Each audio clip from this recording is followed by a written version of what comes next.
The battle began and ended in 3 minutes. Kren's elite guards opened fire together, their weapons creating a wall of energy that should have vaporized anything in its path. But Dae-ho was already moving, faster than their targeting systems could track. He flowed between the shots like he could see the future, his enhanced reflexes making their attacks seem slow and predictable. He reached the first guard and broke its neck before it could adjust aim. The second tried to block with its rifle. Dae-ho took the weapon, used it to kill 3 more, then discarded it. His own weapons fired in controlled bursts, each shot finding a gap in armor, a vulnerable joint, an exposed section. The guards fell one by one. Some tried to retreat. Others charged forward in desperate attacks. None of it mattered. Dae-ho moved through them like death itself, unstoppable and inevitable. Kren watched his best warriors die in seconds.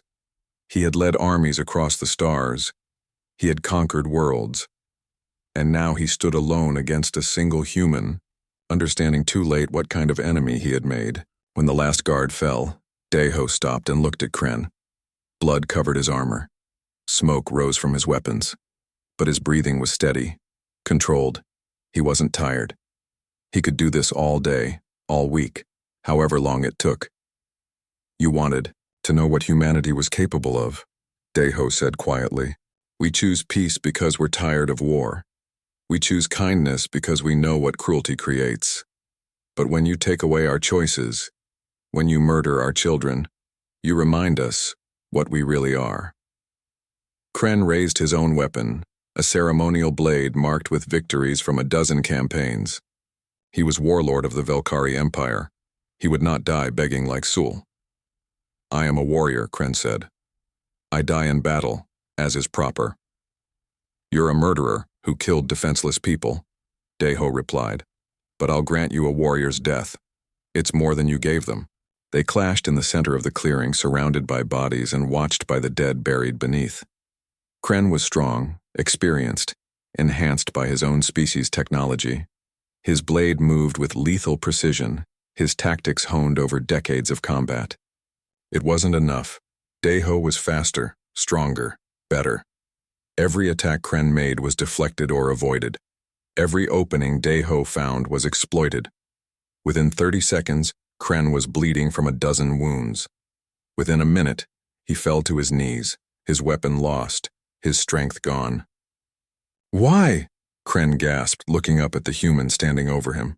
"Why does one life matter so much? She was just one among thousands, one among billions." Dae-ho knelt down, meeting the warlord's eyes. "She was my daughter. She was my entire universe. And you took her from me." His voice was soft but carried weight like a collapsing star. "Every person you killed was someone's universe. Every child, every parent, every friend. You thought numbers made it insignificant. That's why you lose. The Empire will avenge me," Kren said. "They will send fleets, they will burn your worlds. Let them come." Dae-ho stood. "Let them learn what humanity becomes when you push us too far. Let them face all the ghosts your people thought were gone." Kren tried to speak again, but Dae-ho's blade ended it. The warlord of the Velkari Empire died on a hill on a human colony world. His forces destroyed, his pride shattered. He died knowing that his massacre had awakened something his empire could not comprehend. Dae-ho stood among the bodies and felt nothing. The rage was gone. The grief was gone. Everything was gone except the cold certainty of what he had to do next. This wasn't over.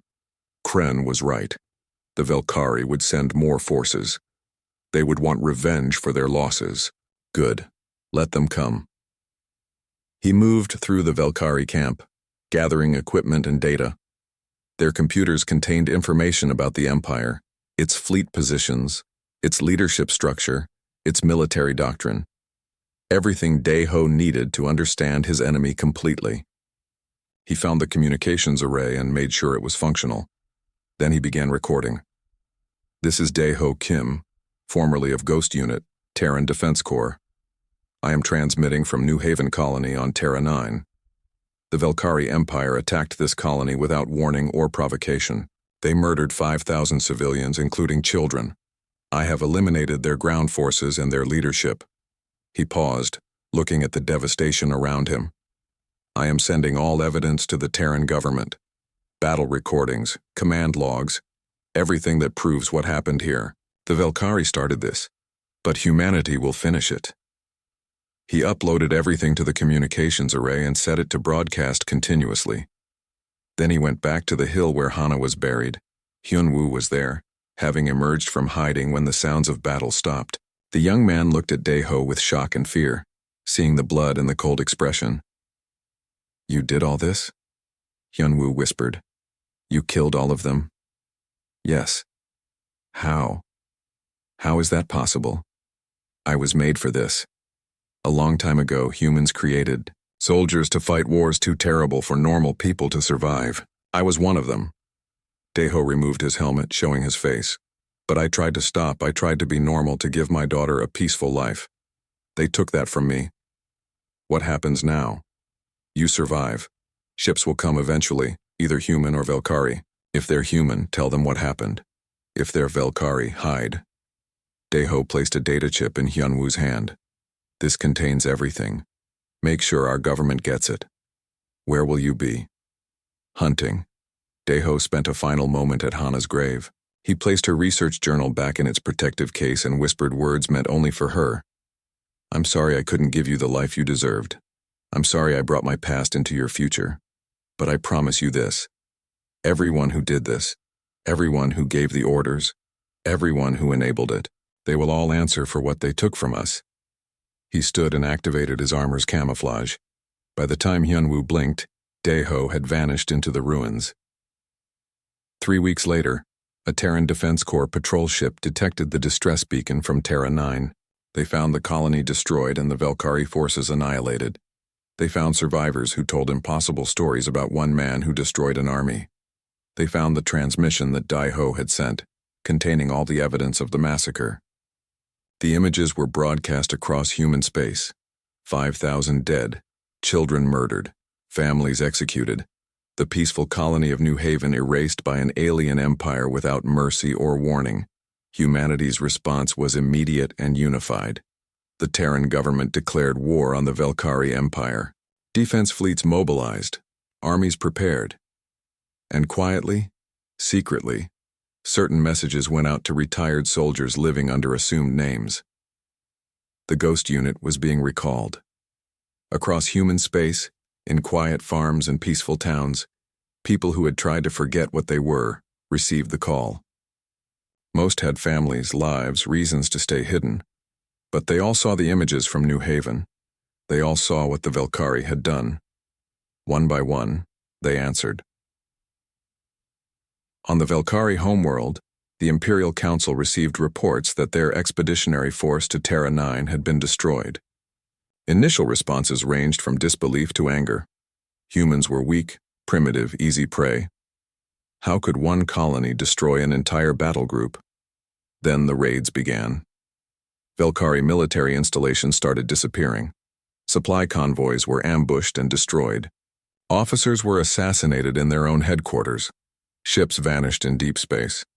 Each attack was impossibly precise, impossibly efficient. The Velkari sent investigators. The few pieces of evidence they found pointed to small teams of human operators with capabilities far beyond normal. Enhanced reflexes, superhuman strength, advanced technology. Reports called them ghosts because they appeared, killed, and vanished without a trace. The Empire mobilized its full military might. Dozens of worlds prepared for invasion. Fleets gathered for a massive strike against human space. The Velkari would teach humanity the price of resistance. But the ghosts kept coming. They struck at logistics, at infrastructure, at leadership. They didn't fight armies. They dismantled them from within, and leading them all, according to the few survivors who lived to tell their stories, was one man who fought like death itself. Daeho Kim moved through Velkari space like a nightmare. He had no home to return to, no life to rebuild. All he had was purpose. Every Velkari world that had participated in expansion through massacre became his target. Every commander who had ordered civilian deaths found him waiting in the darkness. He was no longer a father. He was no longer a farmer.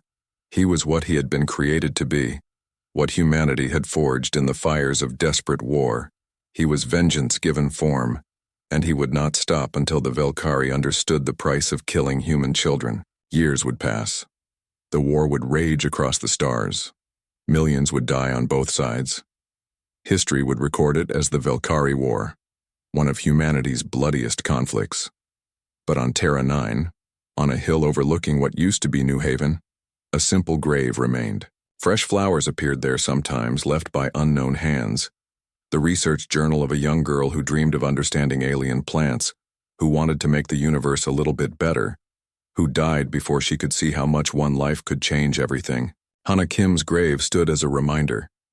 Peace is not weakness. Kindness is not surrender. And humanity, when forced to remember what it can become, is the most terrifying force in the galaxy. The Velkari learned this too late. They had laughed at murdered children. Now they learned what happens when you make monsters out of fathers. The Velkari forces found Sol's body the next morning. What they saw made even hardened warriors step back in shock. Their commander and his 50 elite guards all dead. The command center was a tomb painted in violence. And on the wall, written in Sol's own blood, was a message in perfect Velkari script. Tell your warlord. Send more, send them all. Let them learn what happens when you murder our children. The remaining Velkari soldiers panicked. Without Sol, their chain of command collapsed. Junior officers argued about who should take control. Some wanted to abandon the colony immediately. Others wanted revenge. All of them were afraid. On the flagship in orbit, Warlord Kren received the report with disbelief, then rage. Sol was dead. 50 of the Empire's finest warriors were dead. At the hands of what? One human? Impossible, but the evidence was clear.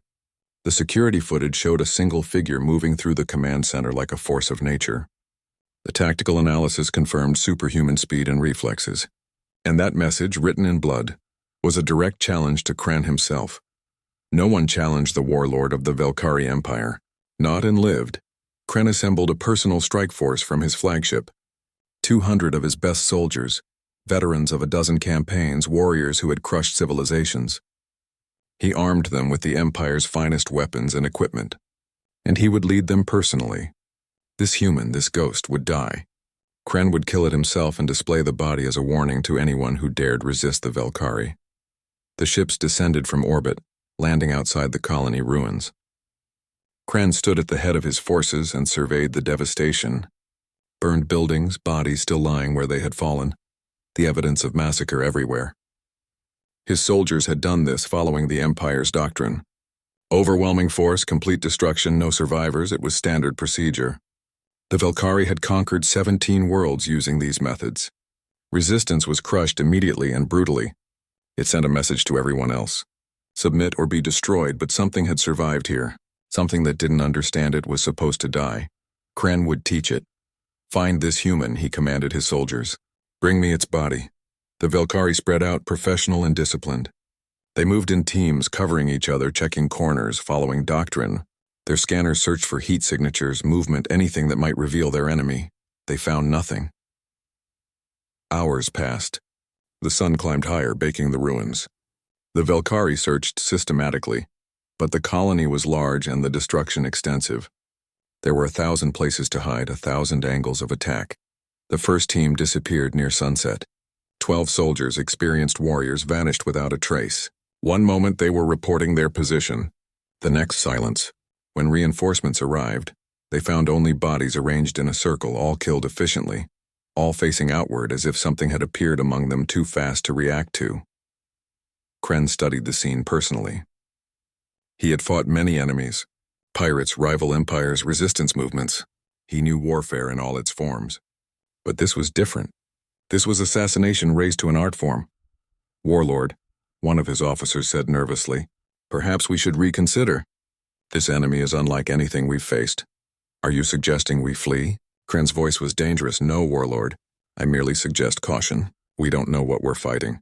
We're fighting a human. One human. And you want us to run from it? Kren turned to his assembled forces. The Velkari Empire does not run. We are the hunters. We are the conquerors. This creature, whatever it is, will die like all the others. His soldiers roared their approval, temporarily forgetting their fear. Kren was a leader who inspired confidence. He had never lost a campaign. He wouldn't lose this one. But as night fell, Daeho began his real work. He had spent the day preparing the battlefield, placing traps and explosives throughout the ruins. He had mapped every position, every approach, every angle. His tactical systems had processed thousands of scenarios. He knew exactly how the Velkhari would move, how they would think, how they would react, and he knew how to kill them all. The attacks began at midnight. A patrol of 8 soldiers died when the building they were searching collapsed on them, charges placed precisely to bring down tons of rubble. Another team walked into a kill zone where Daeho waited, his weapons firing with mechanical precision. They died before they could return fire. Kren tried to rally his forces, but Daeho was everywhere and nowhere. He struck from the shadows, killed, and disappeared before reinforcements could arrive. He used the Velkhari's own weapons against them, salvaged from the dead. He poisoned their water supply with compounds that caused hallucinations and paranoia. He hijacked their communications, sending false orders that led teams into ambushes. The psychological warfare was as effective as the physical. The Velkhari started seeing enemies everywhere. They fired at shadows at each other. Discipline crumbled under the constant pressure of unseen death. On the second night of the siege, Kren lost 50 more soldiers. On the third night, 70. His forces were being systematically dismantled. And he still hadn't seen his enemy clearly, not once. The warlord began to understand what Sol had faced. This wasn't just a skilled fighter. This was something beyond normal combat parameters. The reports about the ghost unit began to make sense. Humans had created soldiers enhanced beyond natural limits, warriors who could stand alone against armies, and Kren had awakened one by massacring his child. The realization came too late. On the 4th day, Daeho left a message where Kren would find it, not written in blood this time, but in the bodies of 30 Velkhari soldiers arranged to form words visible from above. You wanted to hunt humans. Now you know what we hunt like. Kren read the message from his command ship and felt something he hadn't experienced in decades. Fear. Not for himself, but for his forces. They were dying and he couldn't stop it. Orbital bombardment would kill the ghost, but it would also destroy all the resources they came to claim. Retreat would mean admitting defeat to a single human. Neither option was acceptable, so Kren made a decision. He would end this personally. He equipped himself with the best armor, the finest weapons. He took 50 of his elite guard, warriors who had served him for years, and he went to the one place he knew the human would be drawn to, the graves on the hill. Daeho had been watching the Velkhari compound, planning his next strike, when his sensors picked up movement toward the cemetery. He accessed the security footage he had placed and saw Kren's forces taking positions around Hana's grave. They were using her as bait. Something flickered in Daeho's emotionless state. Not quite anger, not quite pain, just a recognition that this violation required a response beyond simple execution. Kren had crossed a line that demanded something more. Daeho checked his equipment and began moving toward the hill. His tactical systems calculated odds and outcomes. 51 enemies, all elite level, led by their warlord. In open ground with minimal cover. Against any normal human, even an enhanced one, these odds would be impossible. But Daeho had stopped being normal the moment he held his daughter's body. He approached from the east, using the terrain to mask his heat signature. The Velkhari had set up defensive positions covering all obvious approaches. But Daeho didn't take obvious approaches. He moved underground, through old drainage systems, emerging inside their perimeter before they realized he was there. The first Velkhari guard died silently. The second didn't have time to sound an alarm. Daeho flowed through their positions like water through cracks, each movement calculated for maximum effect. His weapons fired with computer precision. His blades found gaps in armor with mechanical certainty. Kren saw his guards falling and finally understood. This wasn't a battle he could win through strength or numbers. This was an execution he had walked into willingly. Fall back, he ordered. Everyone to me. His remaining guards formed a circle around him, weapons facing outward. Through the smoke and shadows, they saw a figure approaching. Not running, not hurrying, just walking forward with absolute confidence. Daeho emerged into the clearing, his armor stained with Velkhari blood, his weapons ready. He looked at Kren across the bodies of fallen soldiers and stopped 10 meters away. You came to my daughter's grave, Daeho said, his voice carrying clearly through the night. You used her resting place as a trap.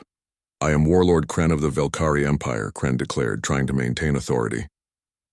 You have killed my soldiers.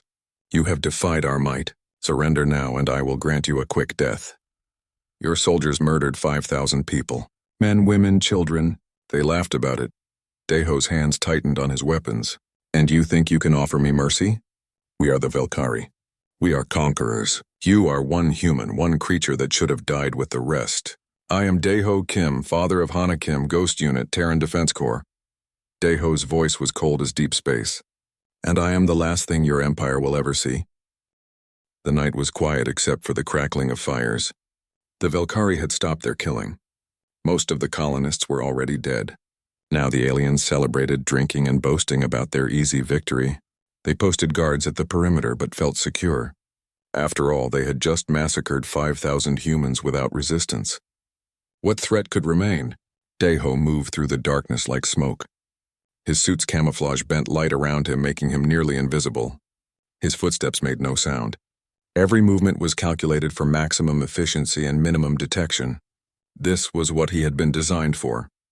He reached the outer perimeter of the Velkari camp. 2 guards stood at a checkpoint, their weapons ready but their attention lazy. They talked to each other in their own language. Daeho's implants translated automatically. Easy work today, one said. These humans fell like grain before the scythe. Did you see the young ones in that building? They didn't even fight back. They laughed. Daeho remembered Hana's body. He remembered Jiwoo and the other students. Rage tried to surface, but his conditioning pushed it down, channeled it into cold purpose. Emotion was useful, but control was essential. He moved behind the first guard. One hand covered the alien's mouth. The other struck precisely at the base of the skull. The Velkari dropped dead before it knew anything was wrong. The second guard turned, surprised. Daeho's blade took it through the throat. Both bodies fell silently. Daeho dragged them into shadows and continued forward. The Velkari had established a supply depot in what used to be the colony's warehouse district. Ammunition, fuel cells, equipment all stacked and guarded by a dozen soldiers. Daeho studied their positions from a rooftop. His tactical systems calculated approach vectors, guard rotation patterns, structural weaknesses. He had learned something during the border wars. Advanced technology and superior numbers meant nothing if you couldn't adapt to an unpredictable threat. The Velkari were organized and disciplined, which made them predictable. Daeho set charges on the fuel storage tanks, small explosives from his cache timed to detonate in sequence. Then he positioned himself with a clear line of sight and waited. The first explosion lit up the night. The guards immediately moved toward it, following their training. That exposed their flanks. The second explosion hit while they were clustered together. Fire bloomed, consuming the depot and everyone near it. Some Velkari survived, burning and screaming. Others tried to organize a response. Daeho picked them off methodically from his elevated position. Their armor was good, but he knew where the weak points were. Neck joints, helmet seals, lower back where the plates separated. In 90 seconds, all 12 guards were dead. Alarms sounded across the camp. Soldiers rushed toward the burning depot. Daeho was already gone, moving to his next objective. Over the next 3 hours, he struck 5 more times.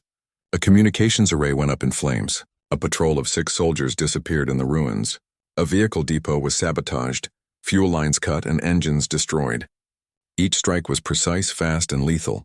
The Velkari began to realize they were under attack, but they couldn't find their enemy. How could one survivor cause this much damage? It had to be a group, a military unit that somehow remained hidden. They increased patrols, doubled guards, searched buildings systematically. Daeho watched them waste energy and resources.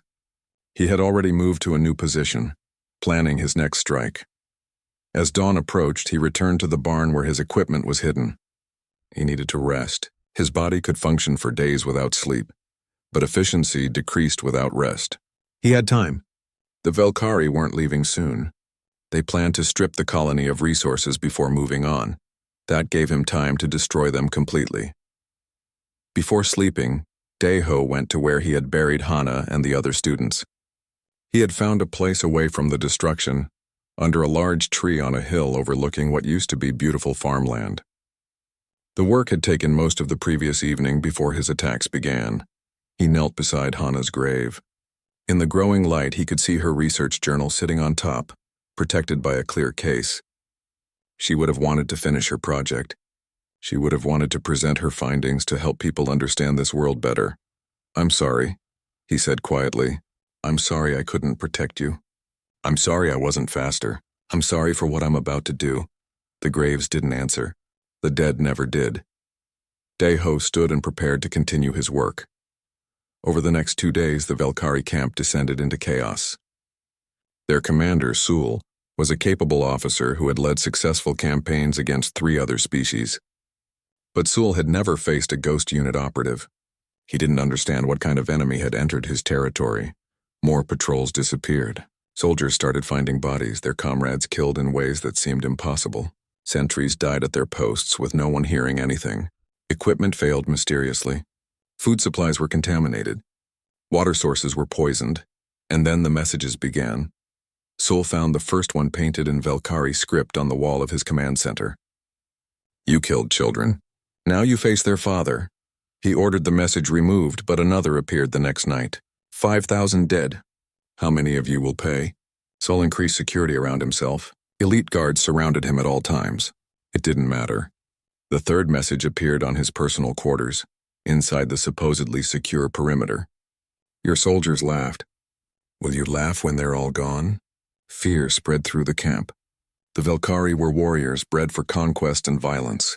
But this was different. This was a predator they couldn't see, couldn't predict, couldn't stop. Soldiers started refusing patrol duties. Arguments broke out. Discipline began to crack. Sul sent a message to Warlord Kren's flagship in orbit, requesting additional forces and permission to conduct orbital bombardment on any suspected enemy positions. Kren denied the request. The colony was to be stripped of resources first. Bombing it would be wasteful, Sul protested. This wasn't just survivors fighting back. This was something else, something dangerous. He used words like anomaly and enhanced combatant. He suggested they might be facing one of humanity's legendary Ghost Unit soldiers. Kren laughed at the report. The Ghost Unit was disbanded, its members scattered or dead. This was paranoia. Sul was an officer of the Velkari Empire. He would restore order and complete the mission, or he would be replaced. Sul understood the threat. Failure meant death. He rallied his remaining forces and organized a systematic sweep of the entire colony. 200 soldiers moving in coordinated groups, clearing every building and every ruin. Whatever this enemy was, they would find it and kill it. Daeho watched their preparations from a concealed position. His tactical systems analyzed their formation and found the weaknesses immediately. They were grouping together for safety, which meant less coverage of their perimeter. They were focused on the colony center, which meant the edges were vulnerable. They were predictable, which meant they were already dead. He waited until they began their sweep. Then he struck at their command center while most of their forces were away. Sul had kept 50 guards with him, his best soldiers. It wasn't enough. Daeho came through the roof access, silent as death. The first 2 guards died before anyone knew he was there. Their bodies fell without a sound. Daeho moved through the building like a predator born for this, his weapons finding targets with mechanical precision. Alarms blared. Guards rushed toward the disturbance. Daeho used the environment against them, collapsing corridors with explosive charges, channeling them into kill zones where he waited. His enhancements gave him reaction speeds faster than they could track. He saw their movements before they completed them, predicted their responses before they made them. In 8 minutes, 40 guards were dead. Sul retreated to the command center's secure room with his last 10 soldiers. They barricaded the door and called desperately for help. Outside, they could hear gunfire, explosions, screams. Then silence. The door exploded inward. Through the smoke, a figure walked forward. The guards opened fire, but their shots hit nothing. The figure moved between their weapons fire like it could see each bullet's path before it was fired. Then he was among them. Sul watched his elite guards fall one by one. The human, if that's what this thing was, moved with inhuman grace and speed. Each movement was economical, precise, designed to kill as efficiently as possible. This wasn't anger or rage. This was professional execution. Finally, Sul stood alone, his weapon empty, his soldiers dead around him. The human stood before him, and for the first time Sul could see him clearly. Just a man in black armor, not particularly large or imposing, but his eyes were empty, cold, containing something that made Sul's warrior spirit shrink. "Please," Sul said in the human language his implants provided. "I was following orders. Did my daughter beg?" The human's voice was quiet, almost gentle. "Did any of those children get a chance to plead for mercy?" Sul had no answer. "You came to a peaceful colony. You murdered families. You laughed about it." The human stepped closer. "Did you think there would be no consequence?" Sul tried to raise his hands in surrender, but it was too late. The human's blade moved, and Sul felt nothing after that. The inside of the research center was silent. Too silent. Deho's boots crunched on broken glass as he moved through the entrance. The lights flickered, some destroyed by the bombardment. Emergency panels cast red shadows across the walls. "Hana," he called out, his voice echoing through empty corridors. No response. His enhanced hearing picked up sounds from outside. More screams, more weapons fire, more death. But inside the building there was only silence. He moved deeper, checking each room. The laboratory where Hana worked was on the second floor. He took the stairs 3 at a time. The door to the lab hung open, torn from its hinges. Scorch marks blackened the walls. Equipment lay shattered across the floor. Deho's hands began to shake. He stepped inside, his soldier's mind cataloging everything while his father's heart began to break. There were bodies. 4 of them. Teenagers who had been working on their projects, their futures, their dreams. They lay where they had fallen, killed by energy weapons at close range. The Velkari had been inside the building. They had come down here specifically. Deho recognized Jiwoo first. Hana's best friend lay near the window, her research notes scattered around her. Then he saw 2 other students from the colony. And then he saw her. Hana was against the far wall, her eyes closed. For one desperate second, Deho thought she might just be unconscious. He ran to her, dropped to his knees, reached for her neck to check for a pulse. But he already knew. The burns across her chest told him everything. She had been shot in the back, probably while trying to run. Then they had shot her again to make sure. His daughter was dead. Deho pulled her into his arms, holding her close. She was still warm. This had happened minutes ago, maybe while he was running through the colony. If he had been faster, if he had warned everyone sooner, if he had never let her leave the house this morning. Something inside him broke.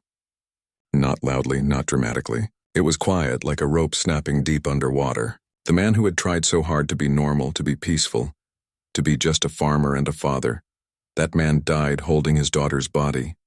What remained was something else, something older and colder. He laid Hana down gently, arranging her arms across her chest. He did the same for the other students, treating them with respect even though rage was building in his core like a reactor going critical. These children had done nothing wrong. They had been studying plants, dreaming of their futures, and the Velkari had murdered them like they were nothing.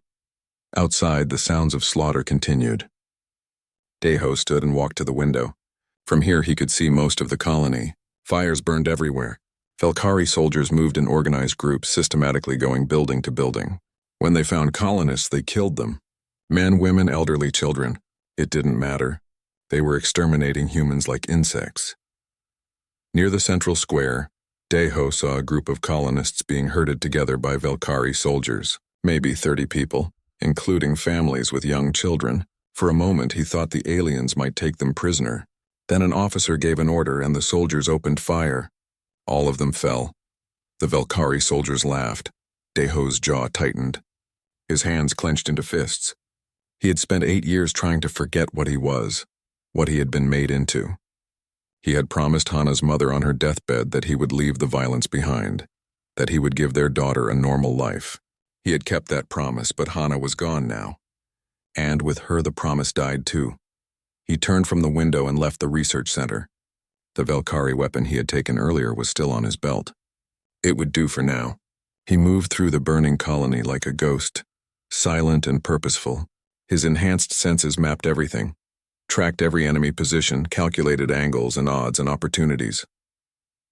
2 Velkari soldiers were looting a house near the center. They didn't hear Deho approach. He killed them both in seconds, his movements too fast for their reactions. He took their weapons and ammunition, then moved on. Near the medical center, he found survivors. A dozen colonists huddled in a basement, terrified and crying. Among them was Hyunwoo, a young man who worked at the power station. He had burns across his arms and looked at Dae-ho with desperate eyes. "They're killing everyone," Hyunwoo whispered. "We need to hide until help comes." "Help isn't coming," Dae-ho said quietly. "They're jamming all communications. The nearest Defense Corps ship is weeks away. Then what do we do?" Dae-ho looked at the frightened faces around him. More would die if he did nothing. But if he started fighting back, really fighting, the Valkyrie would focus on finding him. That might give others a chance to survive. "Stay here. Stay quiet. Don't leave until morning no matter what you hear." He looked directly at Hyunwoo. "If I don't come back, try to reach the emergency beacon at the mining outpost. It's 40 kilometers north. The Valkyrie might not know about it. What are you going to do?" "What I was made for." Dae-ho left before they could ask more questions. He had work to do. The sun was setting, painting the burning colony in shades of red and black. Dae-ho found a high position in what remained of the water tower. From here, he could see the Valkyrie setting up a command post near the landing site, roughly 200 soldiers, maybe more. Their ships were grounded, forming a perimeter. A larger vessel landed, different from the troop carriers. Dae-ho watched as a Valkyrie officer emerged, decorated with symbols of rank. This one was in charge. The officer surveyed the burning colony with satisfaction, like an artist admiring their work. Dae-ho memorized the officer's face.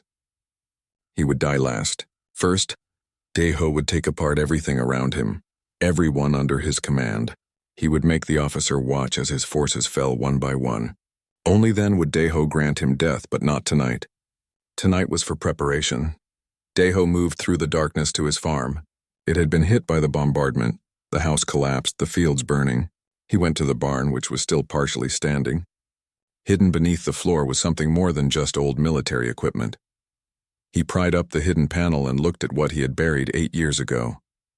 A full combat suit, black and adaptive, designed for ghost operations. Weapons, military grade and highly illegal for civilians to possess. Medical supplies with accelerated healing compounds. And a small data chip containing everything he knew about being what he used to be. The Terran Defense Corps had created the Ghost Unit during the border wars. They had taken soldiers and made them into something more. Something beyond human. Genetic modifications for enhanced strength and speed. Cybernetic implants for tactical processing and threat assessment. Psychological conditioning for emotional control and combat efficiency. They had made weapons in human form. Dae-ho was one of 12 in his unit. The most effective killers humanity had ever produced. After the war, the government had quietly disbanded the program. Too dangerous, too controversial. The ghosts were offered retirement, new identities, and strict orders to never speak of what they were. Most had accepted. Some had disappeared. 1 or 2 had gone rogue and been hunted down. Dae-ho had taken his deal, married, had a daughter, and tried to be normal. He had been happy. For 8 years, he had been just a man. Now he pulled on the combat suit, felt it adjust to his body. He checked the weapons, loaded them, armed them. He inserted the data chip into the port behind his ear, feeling the old programming wake up fully. Tactical overlays appeared in his vision, threat assessments calculated automatically, his emotional responses dampened, controlled, focused. The farmer disappeared completely. The ghost returned. Dae-ho Kim looked at the burning colony, at the Valkyrie soldiers celebrating their massacre. They had no idea what they had done. They had killed his daughter, murdered innocent people, and awakened something they could not comprehend. He activated his suit's camouflage and disappeared into the night. The Valkyrie would learn that some prey should never be hunted. The morning sun rose over the fields of New Haven, painting the sky in shades of orange and pink. Dae-ho stood at the edge of his farm, watching the light spread across the crops.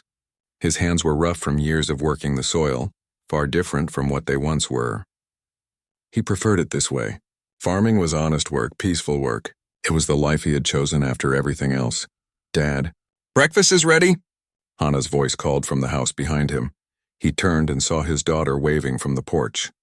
At 16, she looked so much like her mother. The same bright eyes, the same smile that could light up a room. Dae-ho felt his heart warm as it always did when he saw her. She was his world now, his reason for everything. "Coming," he called back, walking toward the house. Inside, Hana had prepared eggs and bread. Simple food but filling. She sat across from him at the small wooden table, already talking about her day before he could take his first bite. Jiwoo and I are going to the research center today, she said excitedly. We're almost done with our project on the native plants. Did you know some of them can survive without water for 3 months? It's amazing. Daeho smiled at her enthusiasm. That sounds interesting. What time will you be back? Probably before dinner. We just need to record the final data and organize our presentation. She paused, looking at him with those thoughtful eyes. Are you okay, Dad? You seem distracted lately. He had noticed the ships in orbit 2 days ago. His old instincts, the ones he tried to bury, had recognized them immediately. Military vessels, but not human. They were keeping their distance, watching. He had checked the colony's communication logs quietly. No alerts, no warnings. The administrator, Taeyang, didn't seem concerned. Maybe Daeho was just being paranoid. Maybe his past was making him see danger where there was none. I'm fine, he lied gently. Just thinking about the harvest. The weather's been good this year. Hana smiled and accepted his answer. She trusted him completely. That trust was both a blessing and a weight he carried every day. After breakfast, Hana grabbed her research bag and headed for the door. Daeho walked with her outside. Be careful, he said, the words automatic but genuine. Dad, I'm just going to the research center. Same as always, she laughed and kissed his cheek. I'll see you tonight. He watched her walk down the dirt road toward the colony center, where she would meet Jiwoo. Other colonists were already out, tending their fields or heading to their various jobs. New Haven had nearly 5,000 people, all of them seeking a simple life away from the crowded core worlds. They were farmers, teachers, engineers, families, good people who just wanted peace. Daeho went back inside and checked his hidden compartment beneath the bedroom floor. Inside was a sealed case he hadn't opened in 8 years. His fingers hesitated over the lock. No. He closed the floor panel. He was being paranoid. Those ships were probably just passing through, or maybe they were traders. There was no reason to worry, but he couldn't shake the feeling. The day passed slowly. Daeho worked his fields, but his mind kept drifting to the sky. Around midday, his neighbor Taeyang stopped by on his way to the administration building. Daeho. Good afternoon, the older man called cheerfully. The harvest is looking excellent this year. You have a gift for this. Thank you, Taeyang, Daeho replied. He hesitated, then asked, Have you noticed any unusual activity? In orbit, I mean. Taeyang waved his hand dismissively. Oh, those ships? They're Velkari vessels. Trade scouts, probably. They sent a message asking about our colony's status, very routine. Nothing to worry about, Velkari. The name meant nothing to most colonists, but Daeho knew it. He had studied the alien species during his service. The Velkari Empire was expansionist, aggressive. They didn't send scouts to trade. They sent them to evaluate targets. Did they say what they wanted? Daeho kept his voice casual. Just standard questions. Population, resources, that sort of thing. I responded with the basics. They haven't replied yet, but I'm sure it's fine. Taeyang smiled. You worry too much, my friend. Not everyone out here is dangerous. Daeho nodded and said nothing more. Taeyang was a good administrator, but he had never served in the military. He didn't understand how predators thought. The afternoon wore on. Daeho tried to focus on his work, but the unease grew stronger. At one point, he looked up and saw more ships joining the ones already in orbit. They were taking positions, forming a pattern he recognized. A blockade formation. His blood ran cold. He dropped his tools and ran for the house. Opening the hidden compartment again, he pulled out a small communication device, military-grade and encrypted. His fingers moved over the controls, trying to reach the Terran Defense Corps, trying to send a warning. But the signal wouldn't go through. They were being jammed. Daeho's heart pounded. He grabbed his coat and started running toward the colony center, toward the research facility where Hana was working. He had to reach her. He had to get her to safety. Other colonists looked at him strangely as he ran past. Some called out, asking if something was wrong. He didn't stop to answer. The research center was on the far side of the colony, a 20-minute walk. Daeho ran it in 8, his enhanced physiology pushing him faster than any normal human could move. People stared, but he didn't care. He was still 300 meters away when the sky lit up. Bright beams of energy lanced down from orbit, striking the administration building. The explosion threw Daeho to the ground. He rolled, coming up to see the building collapse in flames. More beams followed. hitting the power station, the communications tower, the storage facilities. Screams filled the air as colonists ran in panic. Daeho forced himself up and kept running toward the research center. Smoke and fire bloomed across New Haven. The peaceful colony was being destroyed in minutes. Ships descended from the sky, smaller craft that landed on the outskirts. Doors opened and soldiers emerged. They weren't human. Tall, with gray-scaled skin and angular features, carrying weapons that hummed with energy. Velkari ground troops, they began firing on the colonists immediately. No warnings, no mercy. People fell, burned, died. Families trying to run together were cut down. Children screamed for their parents. Daeho's vision tunneled. He could see the research center ahead, still standing. He pushed his body harder, faster. The old combat programming was waking up inside him. Calculations and tactics flooding his mind. He suppressed it. He just needed to reach Hana. A Velkari soldier stepped into his path, raising a weapon. Daeho didn't think. His body moved on instinct, faster than the alien could track. He broke the soldier's arm, took the weapon, and kept running. Behind him, the Velkari fell, confused about what had just happened. The research center's door was ahead. Daeho reached for it, hope and fear warring in his chest. He had to be in time. He had to save her. He threw open the door and stepped inside, calling her name.